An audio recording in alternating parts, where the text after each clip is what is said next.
Hello students, आज हमारा 9th class geography का जो टॉपिक है फिजिकल फीचर्स ऑफ इंडिया, यानी कि भारत का जो भौतिक स्वरूप है उस भौतिक स्वरूप के बारे में चर्चा करेंगे। जैसे भौगोलिक आधार पर भारत जो है, कहीं उसका हिमालय क्षेत्र है, जलोढ़ मैदान है, द्वीप समूह है, कोस्टल लाइन है और अपना जो मरुस्थलीय जो क्षेत्र है, यदि हम देखते हैं तो मुख्य रूप से भारत को 6 प्राकृतिक प्रदेशों में बांटा गया है। जो अपना हिमालय क्षेत्र है, जलोढ़ मैदान है, मरुस्थलीय क्षेत्र है, द्वीप समूह है, पठार है और जो अपना तटीय जो क्षेत्र है, तो इसके बारे में हम चर्चा करेंगे कि इसका निर्माण कैसे हुआ है और भौगोलिक आधार पर ये हमारे लिए कितने ज़्यादा फायदेमंद हैं।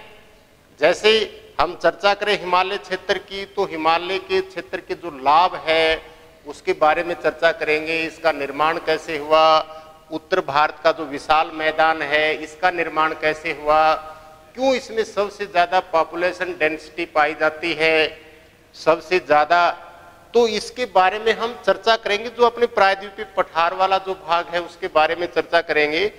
तो सबसे पहले भारत का जो भौतिक स्वरूप है, उस भौतिक स्वरूप में हम देखेंगे कि जो अपना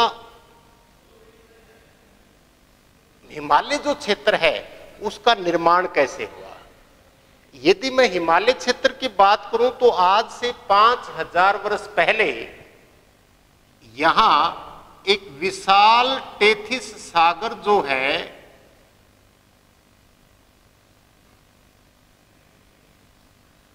सागर लहराता था। और यदि मैं इंडिया के प्रायद्वीपीय जो भाग है, प्रायद्वीपीय भाग,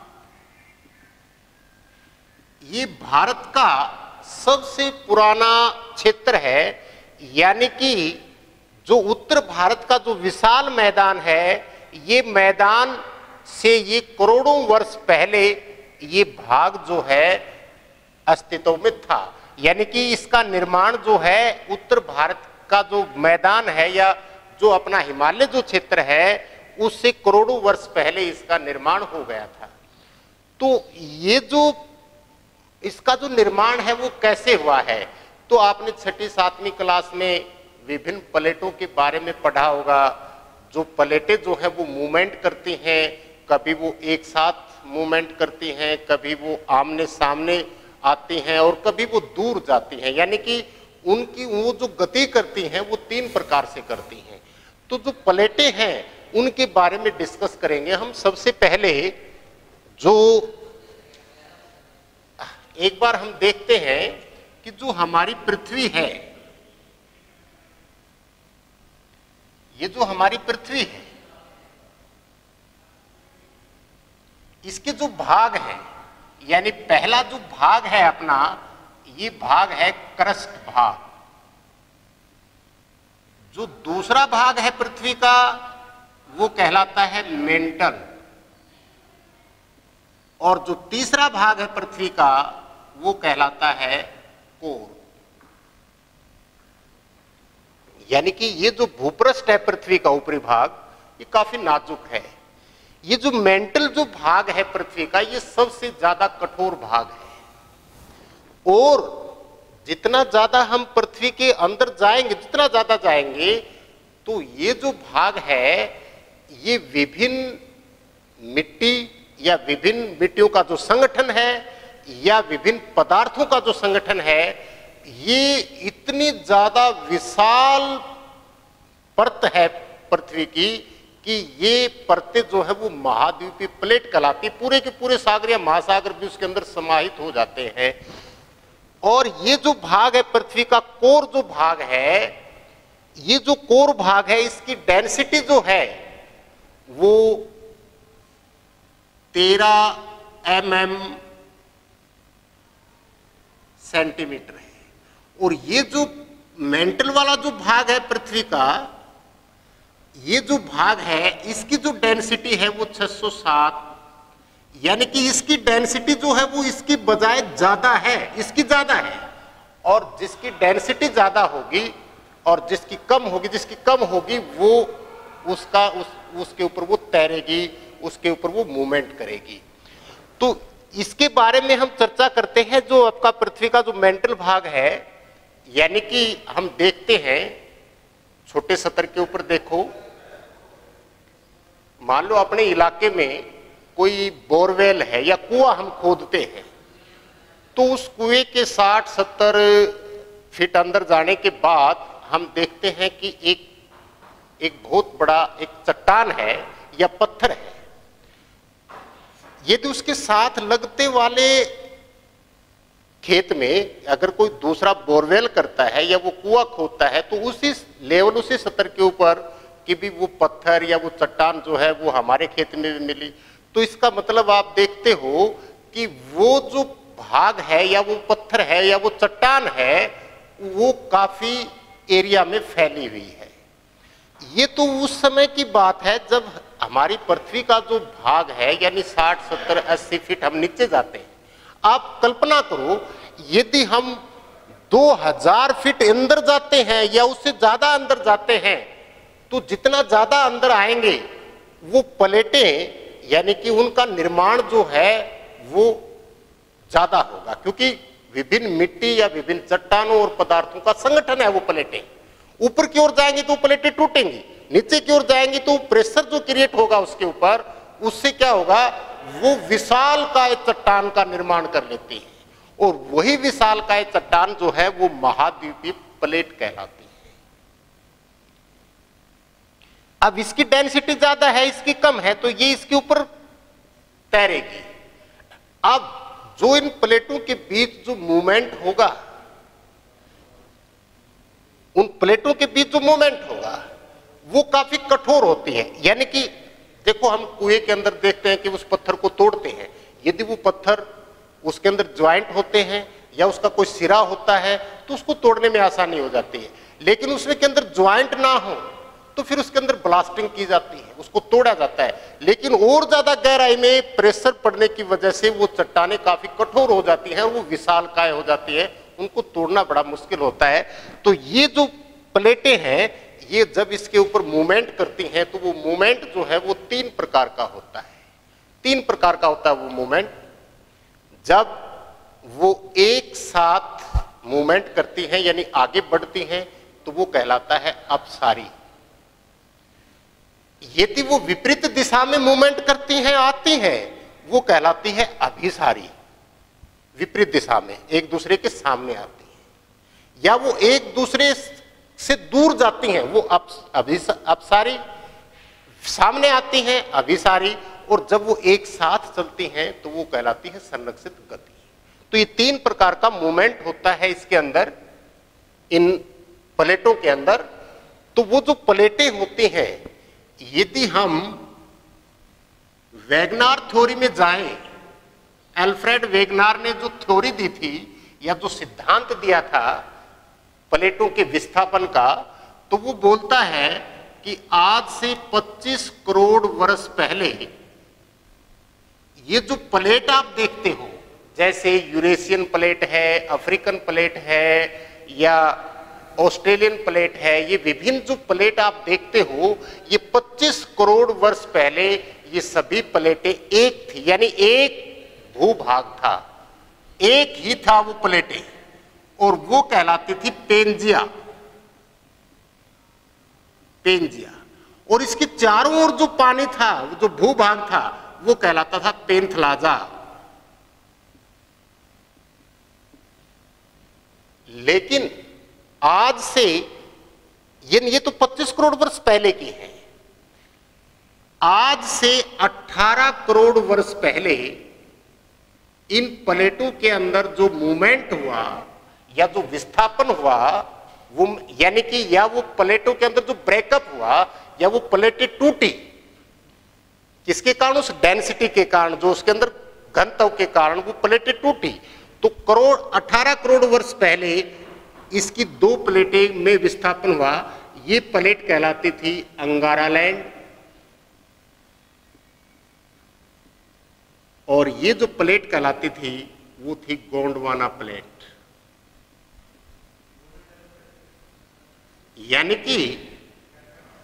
कि जब हम बात करेंगे गोंडवाना प्लेट के अंदर, क्योंकि भारत का प्रायद्वीपीय जो पठार है, प्रायद्वीपीय जो भाग है, ऑस्ट्रेलियन प्लेट है और जो अफ्रीकन प्लेट है, ये गोंडवाना क्षेत्र का ही भाग था। और जो यूरेशियन प्लेट है, यूरेशियन मतलब एशिया और यूरोप सथल भाग से एक है। उनके बीच एक यूराल पर्वत है जो उनको अलग करता है। ये थी यूरेशियन प्लेट यानी अंगारा लैंड। और इन दोनों के बीच में टेथिस सागर और हिंद महासागरीय जो पट्टी थी, या आप ये कह सकते टेथिस सागर, वो लहराता था। अब क्या हुआ,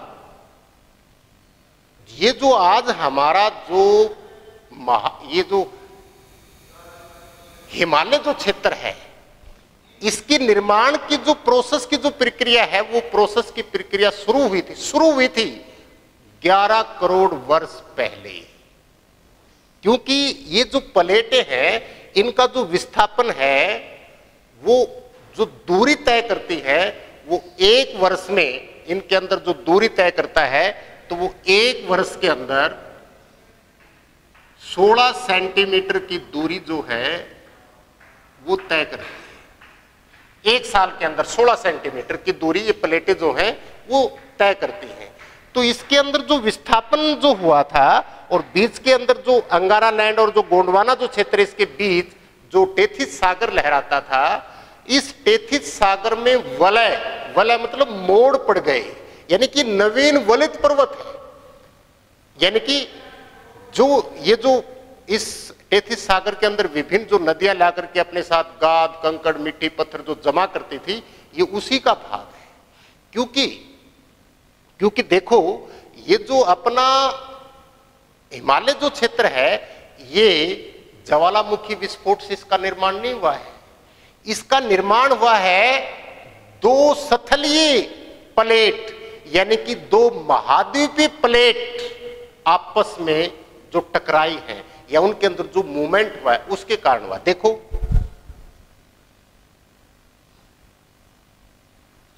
मान लो एक ये अपनी महासागरीय प्लेट है, ये अपनी सथलीय प्लेट है। महासागरीय जो प्लेट होती हैं वो भारी होती हैं, क्योंकि इनके ऊपर दबाव ज्यादा क्रिएट होता है, और जो महाद्वीपीय प्लेट होती है वो इनसे हल्की होती है। जब ये टकराएगी, यानी कि जब इनके अंदर मूवमेंट होगा, और जब ये इसके नीचे या ये इसके ऊपर वाला जो भाग है, तो इसके अंदर फिर क्या होगा, ये फोल्ड होनी शुरू हो जाएगी। ये जो है ये फोल्ड होनी शुरू हो जाएगी, क्योंकि ये 16 सेंटीमीटर जो पर ईयर से ये जो अपनी गति दूरी तय करती है, तो धीरे धीरे क्या होगा, ये फोल्ड होनी शुरू हो जाएगी इसके नीचे। और जो ज्यादा हम पृथ्वी के आंतरिक भाग में जाएंगे, नीचे वाले भाग में जाएंगे, तो वहां हाई प्रेशर क्रिएट हो जाता है। और फिर ऊपर की जो प्लेट है, महाद्वीप प्लेट, इसकी वजह से भी इसके ऊपर दबाव उत्पन्न होगा, और जो ये नीचे जाएगी, तो इस लंबे प्रोसेस में क्या होगा, बेनी ऑफ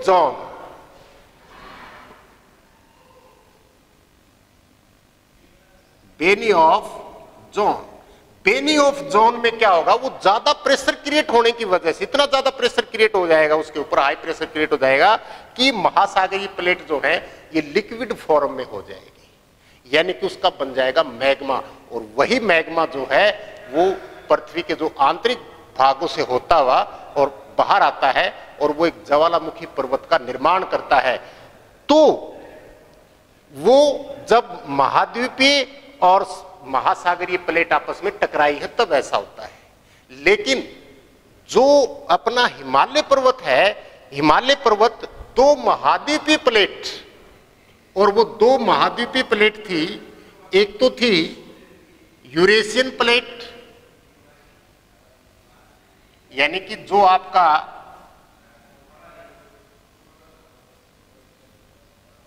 आपका एशिया महाद्वीप और यूरोप, और इनके बीच में यूराल पर्वत है जो इनको अलग करता है। यहां टेथिस सागर जो है वो लहराता था।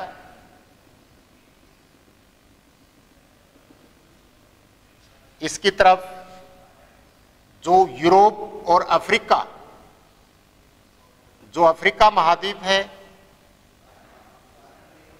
इनके बीच जो भूमध्य सागर है, भूमध्य सागर,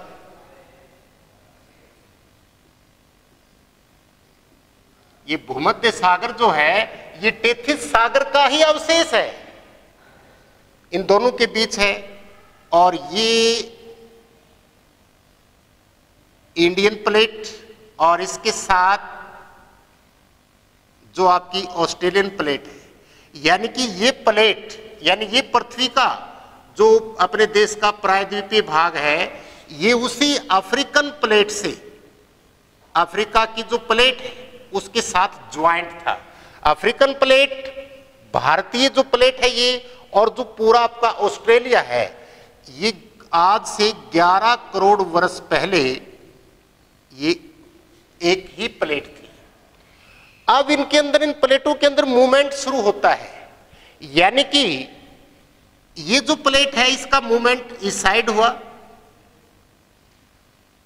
और ये जो प्लेट है इसका मूवमेंट जो है वो इस साइड हुआ। और उस मूवमेंट की वजह से, और ये मूवमेंट जो हुआ है विपरीत, ये सिर्फ डेंसिटी के कारण हुआ है, उस घनत्व के कारण हुआ है, उस बल के कारण हुआ।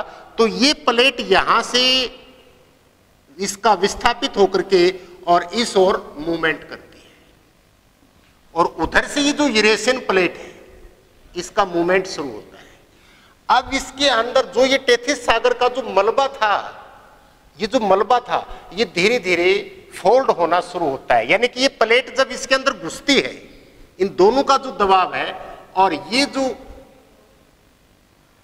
टेथिस सागर है इसके अंदर ऐसे मूवमेंट शुरू हो जाता है, ये फोल्ड होना शुरू हो जाता है। अब ये धीरे धीरे ऊपर उठना शुरू कर देता है। अब मान लो,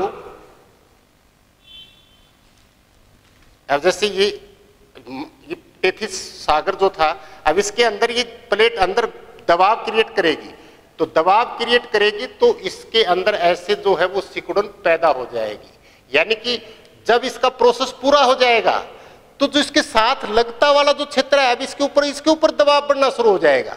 अब वो धीरे से फिर इसके साथ और उठना शुरू कर देगी। अब हम देखते हैं ये जो फोल्ड होना शुरू हुआ तो इसके 4 भाग बढ़ गए, और वो 4 भाग जो हैं वो है आपका ट्रांस हिमालय,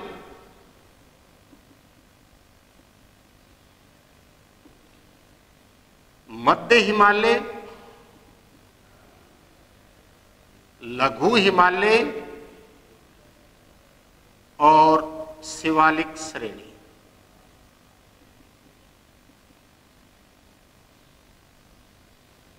यानी कि ये जो प्रोसेस है, या ये नए युग का जो आगाज है, इसकी प्रोसेस प्रक्रिया शुरू होती है 11 करोड़ वर्ष पहले, और नए युग का जो आगाज है यानी आज से 3 करोड़ वर्ष पहले हिमालय पर्वत के जो निर्माण की जो प्रोसेस है, जो प्रक्रिया है, वो शुरू हो गई थी।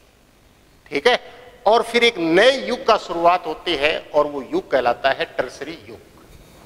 अब इसका मूवमेंट इधर हुआ, इसका इधर हुआ, और अफ्रीकन प्लेट और ये भूमध्य सागर यूरोप के अंदर, और फिर यहां जो टेथिस सागर है इसके अंदर जो वलय पड़ गया, जो खिंचाव उत्पन्न हुआ इसके अंदर धीरे धीरे, तो वो प्रोसेस नए युग का आगाज आज से 3 करोड़ वर्ष पहले हुआ है।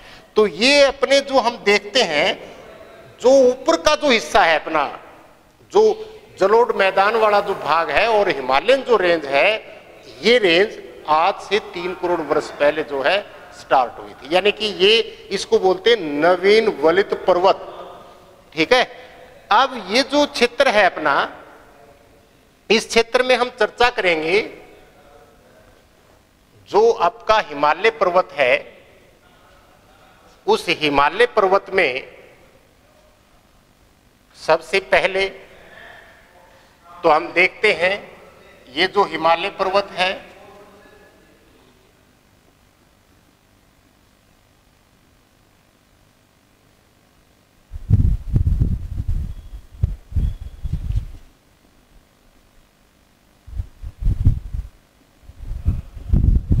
इसकी 4 श्रेणियां हैं।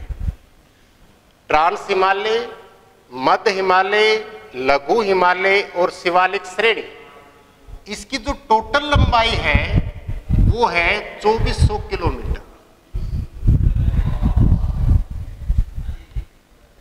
अब इस आगे जाकर के जो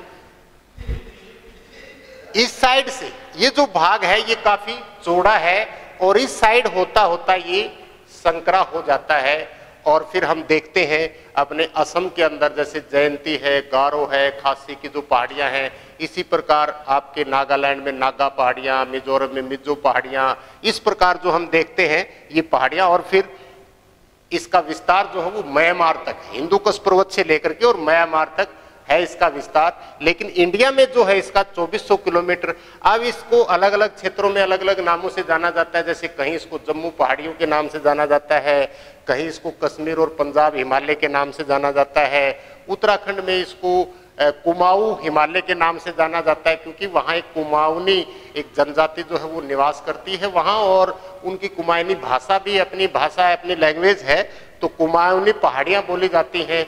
फिर उत्तराखंड के बाद जो है नेपाल वाला जो क्षेत्र है, नेपाल के अंदर जो आपका ट्रांस हिमालय है, उस ट्रांस हिमालय के अंदर जो संसार की सबसे लंबी चोटी है माउंट एवरेस्ट, माउंट एवरेस्ट, इसकी टोटल जो लंबाई है वो है 8848 मीटर। लेकिन अभी थोड़ी देर पहले मैंने आपको बताया था कि हिमालय का विस्तार अब भी हो रहा है या उसके निर्माण की प्रक्रिया अब भी जारी है, ये प्लेटें अब भी मूवमेंट कर रही हैं। तो अब वर्तमान में इसकी जो लंबाई है वो है 8850 मीटर, 8850 मीटर। और ये नेपाल के अंदर है, ट्रांस हिमालय के अंदर है और संसार की सबसे ऊंची चोटी है, और नेपाल में इसको सागर माथा के नाम से जाना जाता है। भारत में जम्मू कश्मीर में है K2 कंचनजंगा। K2 जो है वो पाक अधिकृत कश्मीर में आता है। लेकिन यदि कई बार बात आता है कि भाई भारत की सबसे ऊंची चोटी कौन सी है, तो K2 है माउंट एवरेस्ट के बाद, और वो पाक अधिकृत कश्मीर में है। लेकिन जिसका पूर्णतः विस्तार भारत में है वो है आपकी असम, इसके अंदर सिक्किम राज्य के अंदर, और वो है सिक्किम राज्य के अंदर जो पूर्णतः उसका विस्तार जो है वो भारत में है। इसी प्रकार उत्तराखंड के अंदर नंदा देवी की उच्च चोटी है अपनी। और फिर हम आगे जाएं तो इसका नाम जयंती, गारो, खासी या नागा, मिजो, ये जो पहाड़ियां हैं इनका अलग अलग विस्तृत है। अब हम इसके बाद जो आपका नेक्स्ट टॉपिक है वो नेक्स्ट टॉपिक ये है कि जो उत्तर भारत का जो विशाल मैदान है, इस उत्तर भारत के विशाल मैदान का निर्माण कैसे होता है। उत्तर भारत का विशाल मैदान जो है उसका निर्माण कैसे हुआ, तो उत्तर भारत का विशाल मैदान जो है वो गंगा, ब्रह्मपुत्र और जो सिंधु नदी है, ये सिंधु नदी जो द्रोणी है, इनके द्वारा बहाकर लाई गई मिट्टी से बना है। तो नेक्स्ट वीडियो में हम चर्चा करेंगे कि उत्तर भारत का जो विशाल मैदान है इसका निर्माण कैसे हुआ, कैसे वो खादर और बांगर में विभाजित हो जाता है, कैसे डेल्टा बनता है, कैसे इनका विस्तार होता है, और सबसे ज़्यादा जो है वो इसमें पॉपुलेशन डेंसिटी पाई जाती है, इसके पीछे कारण क्या है, तो उसके बारे में चर्चा करेंगे हम। थोड़ा सा इसमें बता दें अपने हिमालय पर्वत के जो एडवांटेजेस हैं, जो उसके जो लाभ हैं, एक तो ये साइबेरिया से आने वाली जो ठंडी हवाएं हैं उनसे हमें बचाता है। तो यहाँ की जो क्लाइमेट कंडीशन ऐसी बनती हैं उसमें वो काफ़ी चेंज होती हैं और उसके कारण मानसून आता है भारत में।